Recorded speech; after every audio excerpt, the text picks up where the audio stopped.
মরণোত্তর দেহদানের সিদ্ধান্ত থেকে সরে এসেছেন ভারতীয় সঙ্গীতশিল্পী কবির সুমন। বছর চারেক আগে দেহদানের কথা বলেছিলেন তিনি, পরে অঙ্গীকারপত্রে সইও করেন। তবে এবার সিদ্ধান্ত বদলে ইসলামী রীতিতে নিজের দাফন চান তিনি। ফেসবুকে এক পোস্টে কবির সুমন লিখেছেন, রমজান মোবারক। সবাইকে জানাতে চাই, কিছুকাল আগে এই ফেসবুকেই ঘোষণা করেছিলাম আমি আমার দেহ দান করেছি।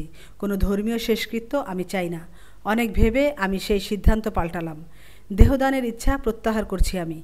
আমার দেহ আমি দান করব না। আমি চাই আমায় এই কলকাতারই মাটিতে ইসলামী রীতিতে আমাকে কবর দেওয়া হোক। এটাই আমার চূড়ান্ত সিদ্ধান্ত। আমার কতিপয় স্বজনকে এটা জানিয়ে দিলাম। আমেনা ইসলাম, নিউজ ডেস্ক, আজকের সংবাদ।